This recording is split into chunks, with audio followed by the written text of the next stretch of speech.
Assalamualaikum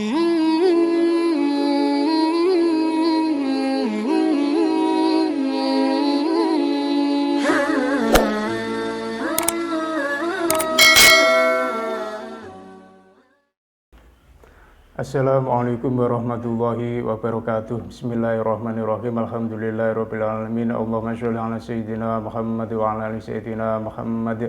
Alhamdulillah teman-teman yang berbahagia, kita bisa ditakdirkan kembali oleh Allah Subhanahu wa taala berjumpa di channel Santri Berbagi. Insya Allah pada kesempatan kali ini kami akan mengkaji kitab At-Taqrirat As-Sadidah karangannya beliau Sayyid Hasan bin Ahmad bin Muhammad bin Salim Al-Kaf tentang perkara-perkara yang membatalkan puasa menurut madhab Imam Syafi'i radhiyallahu an yang dianut mayoritas penduduk Islam di Indonesia ini. Oke teman-teman, perlu diketahui nanti sebagian Arabnya saya baca, mungkin sebagian tidak saya baca, tapi akan kami jelaskan secara langsung untuk menyingkat waktu. Oke, kita mulai pembahasan pada kesempatan kali ini. Bismillahirrahmanirrahim. Al-muftirul awwalu ar-riddatu wa hiya qad'ul islami biniyatin aw qaulin aw fi'lin walau kanatir riddatu lahdatan wahidatan. Pertama yang membatalkan puasa adalah disebabkan karena murtad.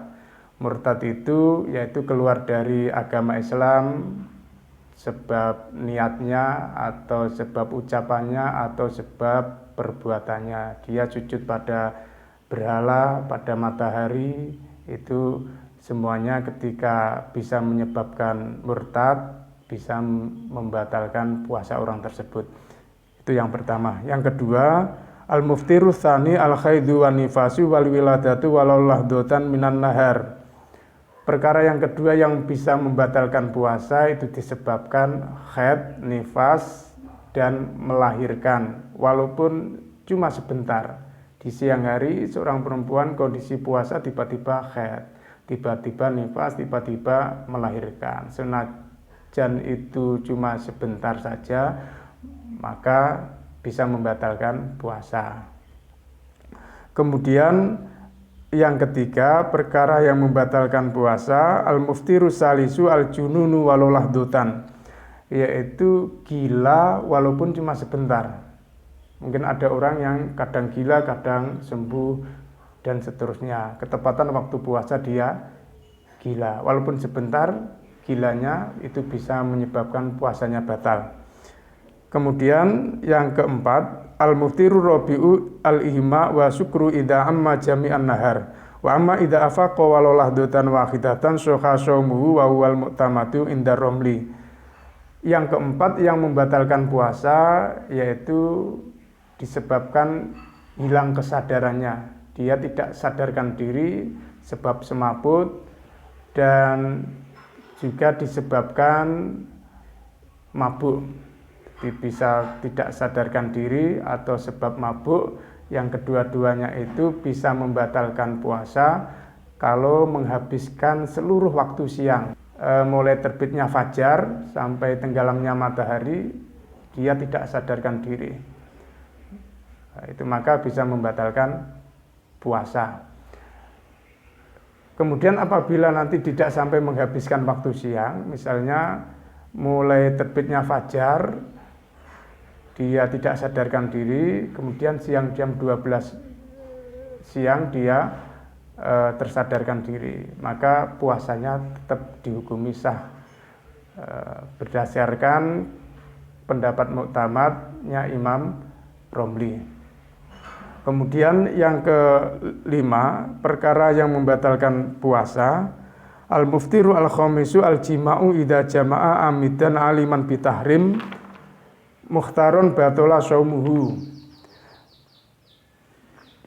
Perkara yang membatalkan puasa yang kelima itu disebabkan jima atau hubungan intim suami istri, berhubungan seks di waktu siang hari dalam kondisi berpuasa, bisa membatalkan puasanya kalau disengaja, dia ngerti itu diharamkan dan dia tidak ada paksaan dalam melakukannya. Sehingga ketika dia puasanya batal sebab hal tersebut, maka dia terbebani beberapa hal sebagai konsekuensi dari perbuatannya tadi. Yang pertama, luhukul itsmi, dia mendapatkan dosa. Yang kedua, wujubul imsak, walaupun puasanya batal tapi dia tetap harus menahan diri dari makan minum sampai waktu maghrib. Yang ketiga, wujubut takzir, dia harus ditakzir, dihukum oleh pemerintah setempat ketika nggak mau bertobat. Kemudian yang keempat, wujubul qadha, wajib mengqadai puasa yang batal tadi. Yang terakhir, yang nomor 5, wujubul kafaratil udma wa hiya ahaddu salasati asya'a murattabatan fala yantaqilu ilal khoslati tsaniyah ila idza ajaza amma qablaha. Yaitu wajib baginya kafaratul udma, yaitu salah satu dari 3 perkara secara berurutan. Ketika dia tidak mampu melaksanakannya, maka baru boleh pindah ke setelahnya. Jadi tidak boleh dia berpindah langsung, tidak boleh berpindah kalau memang betul-betul tidak mampu.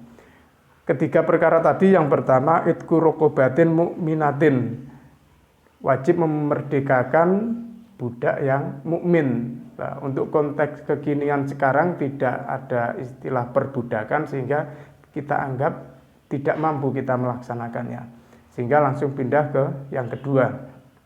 Siyamu syahraini mutatabi'aini, puasa 2 bulan berturut-turut, tidak boleh 1 hari saja kosong. Kalau 1 hari saja dia tidak puasa, maka gagallah. Dia harus mulai dari hitungan awal. Sehingga kalau orang tadi merasa nggak sanggup, 1 bulan saja dia kebobolan, nggak mampu menahan nafsunya saking besarnya, apalagi 2 bulan. Oh, aku nggak sanggup. Kalau nggak sanggup, betul-betul nggak mampu, pindah ke yang ketiga, yang terakhir, it'amu sittina miskinan likulli miskinin mudun, yaitu memberi makan 60 orang miskin. Setiap orang miskinnya diberi 1 mud, setara dengan 7 on beras, berarti 7 on kali 60. Nah, kalau orang tadi tetap nggak mampu, maka kewajiban tadi berada di dalam tanggungannya. Sampai dia mampu kapan? Nah, jadi kok dia itu lepas tanggung jawabnya enggak? Ya, walaupun dia tidak mampu saat itu, maka sewaktu-waktu dia mampu harus ditunaikan kewajiban tersebut. Dan yang membayar kafarat itu yang wajib cuma yang laki-laki, perempuannya tidak wajib. Itu yang harus diperhatikan. Kemudian yang nomor 6, yang membatalkan puasa adalah al-muftiru as-sadisu wusulu ainin min manfadin maftuhin ila jawfi, yaitu sampainya sesuatu atau masuknya sesuatu dari jalan yang berongga ke dalam tubuh sampai lambung ataupun yang tembus sampai otak. Maka lubang-lubang tersebut ketika dimasuki bisa membatalkan puasa, yaitu misalnya mulut, hidung, telinga, jalan depan, jalan belakang. Itu ketika dimasuki sesuatu sampai ke bagian dalam, maka batal puasanya. Salah satu contoh misalnya mulut. Mulut itu ada anggota dohir, anggota luar, atau anggota batin, atau anggota dalam. Nah, pemisahnya adalah bagian tengah tenggorokan. Itu batas bagian luar mulut, yaitu bagian tengah tenggorokan. Nah, kalau di area bagian luar kita masuki apa saja, itu tidak membatalkan puasa selagi tidak ditelan. Misalnya kita memasukkan 1 biji jagung ke mulut, setelah dimasukkan tidak ditelan, kemudian dikeluarkan lagi, ini puasanya tidak batal. Nah, sehingga nanti bagi ibu-ibu yang biasa memasak di bulan Ramadan, kok mencicipi makanan dimasukkan ke mulut dirasakan kemudian dikeluarkan lagi, itu tidak membatalkan puasa selagi tidak ditelan. Cuma hukumnya makruh. Nah, terus bagaimana Pak kalau nanti ada sisa-sisa rasanya pahit atau pedas?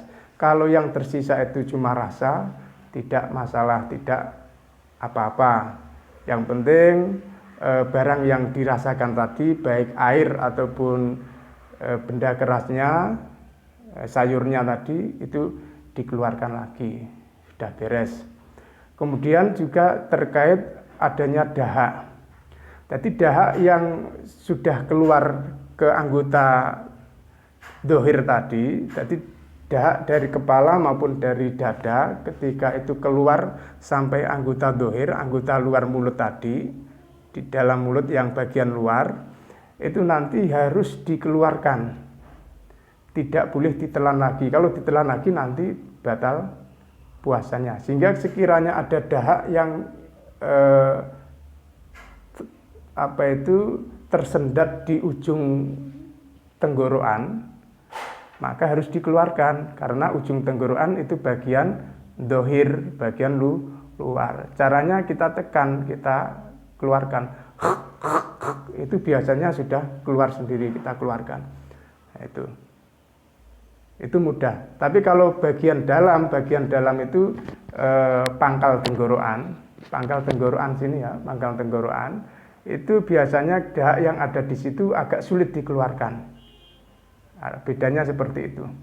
Kalau berada di bagian dalam kok tertelan atau ditelan dengan sengaja tidak apa-apa. Itu harus diperhatikan untuk masalah dahak.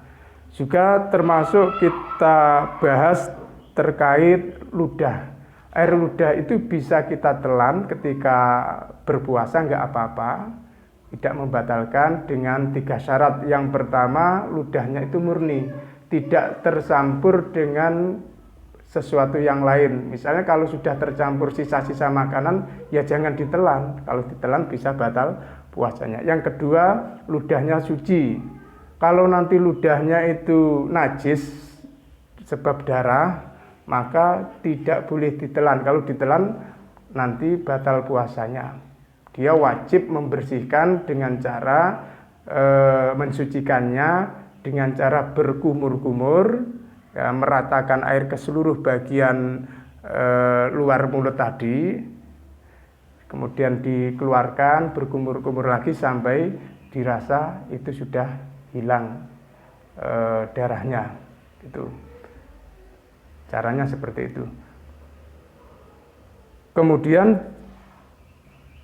untuk lubang lain selain mulut, semisal hidung, itu kita masukkan sesuatu ke dalam hidung, itu tidak batal selagi belum melewati janur hidung atau pangkal hidung. Kalau masih di luar sini belum batal. Tapi kalau langsung ke dalam terus sampai lewat pangkal hidung ini, janur hidung ini, maka bisa batal puasanya. Kemudian terkait lubang telinga, itu kita masukkan sesuatu, kalau sampai ke area yang tidak terlihat dari luar, itu juga batal puasanya. Kalau masih di luar gini ya tidak apa-apa. Itu terkait telinga.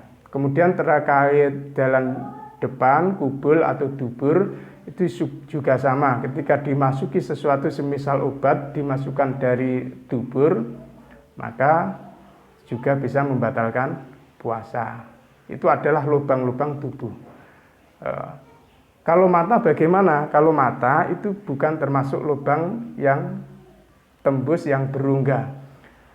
Sehingga kalau kita memakai obat tetes mata, kemudian ada rasa pahit di tenggorokan, itu tidak membatalkan puasa. Karena sampainya ke tenggorokan itu tidak melalui rongga tadi, jalan terus yang berongga tadi, tapi melalui resapan pori-pori di bagian mata sini. Oke. Kemudian terkait mandi, bagaimana kalau kita mandi kemudian ada air yang masuk ke telinga? Itu bagaimana? Nah, untuk menanggapi permasalahan tersebut, maka kita lihat-lihat. Apabila mandinya itu makmurun bih, jadi mandinya itu memang diperintahkan secara syariat, baik mandi wajib, mandi jinabah misalnya, atau mandi sunnah, mandi ketika mau menghadiri sholat Jum'ah, itu semuanya diperintah agama. Maka nanti ketika ada air yang tidak sengaja kok masuk, itu tidak apa-apa, selagi tidak disengaja loh ya, itu tidak apa-apa, kecuali kalau cara mandinya itu dengan cara menyelam di sungai atau di kolam renang. Nah itu baru batal. Kalau mandinya biasa saja nggak masalah, dan tidak diharuskan kita harus memiringkan kepala agar tidak masuk, tidak dituntut seperti itu, biasa saja. Kalau nanti kok terpaksa ada yang masuk, yang penting tidak kita sengaja. Itu kalau mandinya diperintah. Kalau mandinya tidak diperintah, semisal cuma mandi untuk agar tubuh segar, agar tubuh bersih, nah, itu yang jadi masalah ketika nanti ada air yang masuk, baik disengaja maupun tidak disengaja, baik nanti dengan cara biasa mandinya atau dengan cara menyelam, itu kesemuanya bisa membatalkan puasa. Jadi nggak menimbang hal tersebut. Pokoknya kalau mandinya tidak diperintahkan, kok ada air yang masuk disengaja atau enggak, maka batal puasanya. Oleh karena itu hati-hati kalau nanti melakukan mandi yang sekiranya tidak diperintahkan, tidak wajib dan tidak sunnah. Terkait berkumur juga sama. Ketika kita berkumur saat puasa itu boleh. Cuma kita lihat kalau berkumurnya itu diperintah, dalam arti karena berkumur dalam rangka wudhu itu kan sunnah, atau berkumur dalam rangka menghilangkan najis tadi, itu malah wajib. Itu kan diperintah. Kalau itu diperintah, maka kalau ada air yang terlanjur masuk tanpa disengaja, itu membatalkan puasa apabila berkumurnya itu berlebih-lebihan. Tapi kalau berkumurnya itu biasa, kok terpaksa ada yang masuk, itu tidak apa-apa. Contohnya berlebihan itu berkumur seharusnya 3 kali, waktu wudhu dia 4 kali, sehingga ada yang masuk. Nah itu yang bisa batal puasanya. Itu terkait wudhu. Kemudian terkait hukum suntik dan infus, itu sengaja kami sendirikan dalam satu pembahasan di video kami, bisa dilihat untuk pembahasannya di bab tersendiri. Kemudian kita lanjutkan saja untuk yang perkara yang membatalkan puasa yang nomor 7. Al-muftiru as-sabi al-istimna'u aitolabu khurujil maniyyi. Yang nomor 7 perkara yang membatalkan puasa adalah ada usaha rekayasa untuk mengeluarkan mani atau air sperma. Ada usaha atau rekayasa. Sehingga kalau tidak ada usaha, semisal dia tidur siang, kemudian dia bermimpi, akhirnya keluar air spermanya, mimpi basah istilahnya, itu tidak membatalkan puasa. Yang membatalkan puasa itu ketika ada usaha rekayasa mengeluarkan spermanya, baik dengan tangannya sendiri atau tangannya istrinya, ataupun dengan cara apapun, misalnya dengan menonton film porno ataupun dengan membayangkan yang tidak seharusnya dibayangkan sehingga keluar sperma, itu yang membatalkan. Itu bila direkayasa ada usaha. Kemudian terkait kalau tidak ada usaha atau rekayasa, tiba-tiba dia ketika bersentuhan kulit dengan istrinya, merangkul istrinya, tiba-tiba keluar, batal apa enggak puasanya? Nah, dilihat-lihat dulu. Kalau merangkulnya bersentuhan kulit tadi tanpa adanya penghalang, langsung kulit ketemu kulit, batal puasanya. Tapi kalau ada penghalang, misalnya bajunya istrinya kok keluar, tidak batal puasanya.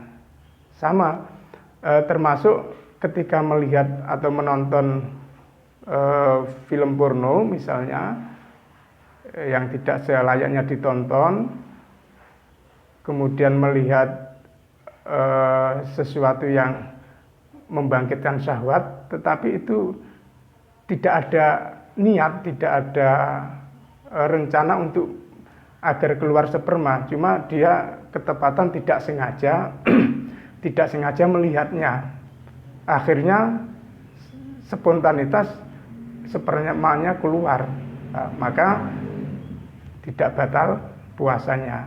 Beda kalau dia melihat awal sebenarnya tidak ada rencana untuk mengeluarkan sperma, tapi kemudian dia menikmatinya, akhirnya ada usaha bagaimana untuk supaya air spermanya keluar. Nah, itu lain lagi. Jadi yang membedakan itu nanti di niatnya ada usaha enggak, ada rekayasa enggak untuk keluarnya sperma tadi. Kemudian yang terakhir, kemudian kami tambahi lagi, di sini dijelaskan tentang hukum mencium waktu puasa. Hukmul kublati tahrumu idza kanat tukharriku syahwatahu wa amma idza lam tukharrik syahwatahu fa khilaful aula wa la tubtilu ila idza anzala bisababiyah. Jadi hukum mencium ketika kita berpuasa itu diharumkan ketika bisa menggerakkan nafsu syahwat kita. Tapi kalau mencium tadi tidak bisa menggerakkan nafsu syahwat kita, biasa-biasa saja, misalnya mencium anaknya, itu tidak haram, cuma khilaful aula, lebih baik tidak waktu berpuasa. Kecuali dengan hal tersebut menyebabkan keluarnya air sperma, maka baru batal puasanya sebab keluarnya air sperma tadi, sebab gara-gara mencium tadi. Kemudian terakhir yang ke-8, al-muftiru as-saminu al-istiqa'atu ayatolabu wa ta'amudi khurujil qoi fayubtilu walau kana qalilan.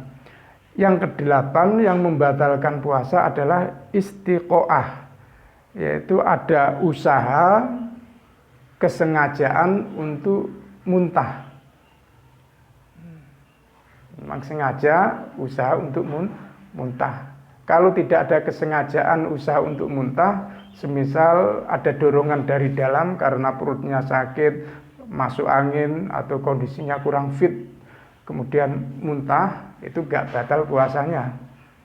Yang batal adanya kesengajaan usaha untuk muntah, semisal perutnya kenyang, kekenyangan waktu sahur, akhirnya waktu pagi hari mulutnya dilogrok jawanya atau dimasuki jari-jarinya, akhirnya makanan yang ada di perut keluar, dimuntahkan, baru ini yang membatalkan. Atau ada usaha-usaha lainnya yang intinya adanya muntah itu disebabkan adanya usaha orang tadi, itu baru membatalkan puasa.